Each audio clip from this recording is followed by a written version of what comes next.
ভর্তা লাভারদের জন্য বাটাবাটির ঝামেলা ছাড়াই আজকে আরেকটা ভর্তা রেসিপি নিয়ে হাজির হয়ে গেলাম। আশা করছি পুরো রেসিপিটি আপনাদের অনেক অনেক ভালো লাগবে। কোনো রকম বাটাবাটির ঝামেলা ছাড়াই আজকে আপনাদেরকে করে দেখাবো ছুরি শুটকির ভর্তা।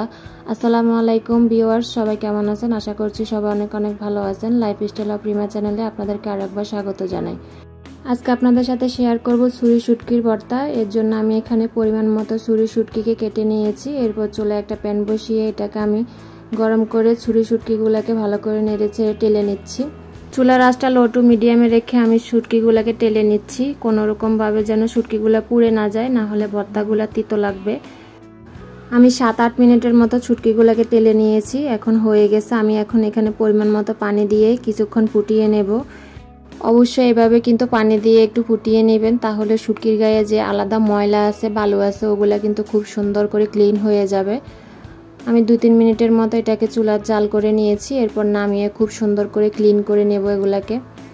এই যে এখানে আমি শুটকিগুলোকে খুব সুন্দর করে ক্লিন করে নিয়েছি এবং কাঁটাটা ছাড়িয়ে নিয়েছি। এখন এখানে আমি নিয়েছি পরিমাণ মতো পেঁয়াজ কুচি, রসুন, শুকনো মরিচ, এক টুকরো লেবু এবং কাঁচামরিচ কুচি এবং শুটকিগুলোকে সুন্দর করে ধুয়ে নিয়েছি। এরপর আমি চুলায় একটা প্যান বসিয়ে দিয়েছি। এখানে দিয়ে দিয়েছি পরিমাণ মতো সরিষার তেল। এখন শুকনো মরিচগুলোকে নেড়ে চেড়ে ভেজে নিচ্ছি। আপনারা চাইলে কাঁচামরিচ দিয়ে করতে পারেন। শুকনো মরিচ দিয়ে করলে শুটকির ভর্তার কালারটা খুব সুন্দর আসে। এই যে আমার মরিচগুলো ভাজা হয়ে গেছে। এখন মরিচগুলোকে উঠিয়ে নিয়েছি। এরপর আমি এখানে দিয়ে দিয়েছি কুচি করে রাখা পেঁয়াজ এবং রসুন। এটাকে নেড়ে চেড়ে ভালো করে ভেজে নিচ্ছি। ছুরি শুটকির ভর্তাটা কিন্তু বাড়তে একটু কষ্টই লাগে, যেহেতু ছুরি শুটকিটা একটু শক্ত টাইপের।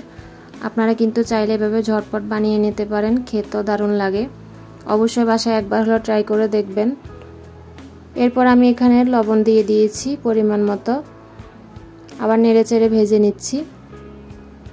এখন আমি এখানে দিয়ে দিব আগে থেকে কেটে ধুয়ে রাখা শুটকিগুলা। এখন পেঁয়াজের সাথে শুটকিগুলোকে ভালো করে ভেজে নিচ্ছি। অবশ্যই শুটকিগুলোকে পেঁয়াজ এবং রসুনের সাথে ভালো করে ভেজে নিতে হবে, না হলে ভর্তার স্বাদ আসবে না। আমি ভালো করে এটাকে ভেজে নিচ্ছি। এই পর্যায়ে আমি সামান্য পরিমাণে হলুদের গুঁড়া দিয়ে দিয়েছি। আপনারা চাইলে স্কিপ করতে পারেন, সুন্দর একটা কালার আসবে, ওই জন্য আমি সামান্য পরিমাণে হলুদের গুঁড়া দিয়েছি। এখন আবার নেড়ে চেড়ে ভেজে নিচ্ছি।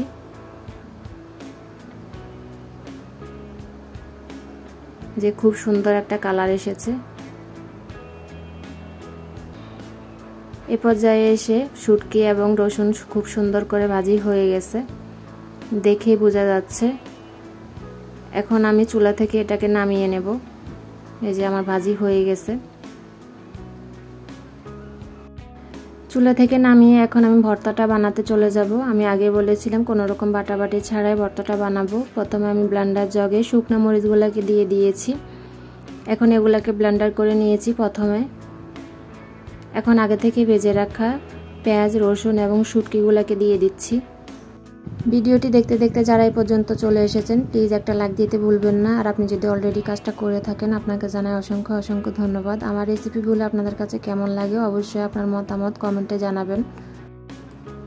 এদিকে আমি সবগুলো উপকরণ ব্লেন্ডার করে নিয়েছি। এই যে খুব সুন্দর করে ব্লেন্ডার হয়ে গেছে। আপনারা চাইলে আরেকটু আস্তে আস্তে রাখতে পারেন। এই যে আমি এভাবে করে নিয়েছি। এখন আমি একটা প্লেটে নিয়ে নিচ্ছি। ভর্তার স্বাদটা আরেকটু বাড়ানোর জন্য আমি এখানে নিয়ে নিয়েছি কিছুটা কাঁচামরিচ এবং কাঁচা পেঁয়াজ, এক টুকরো লেবু। এখন সামান্য পরিমাণে লবণ দিয়ে পেঁয়াজগুলোকে মুথে নিচ্ছি। এই কাঁচা পেঁয়াজ এবং কাঁচা মরিচটা দিলে ভর্তার স্বাদটা আরেকটু ভালো লাগে। কাঁচা পেঁয়াজটা যখন দাঁতের নিচে পড়ে খেতে ভালো লাগে। এখন আমি ভালো করে মেখে নিচ্ছি। ভর্তার কালারটা খুবই সুন্দর এসেছে। বাটাবাটির জন্য যারা ভর্তা খেতে চান না, তারা কিন্তু চাইলে এভাবে ঝটপট বানিয়ে নিতে পারেন। শুটকির ভর্তার সাথে লেবুর রসটা দিলে কিন্তু ফ্লেভারটা খুবই ভালো আসে। অবশ্যই ট্রাই করবেন। লেবুর রসটা দিয়ে আবার একটু মেখে নিচ্ছি ভালো করে। এই পর্যায়ে আমি দিয়ে দিয়েছি সামান্য পরিমাণে সরিষার তেল।